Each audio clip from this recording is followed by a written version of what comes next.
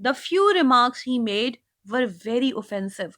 When we are learning English as a second language, the most important thing for us is to understand English idiom. And this is one of those things that are important and that stand as English idiom.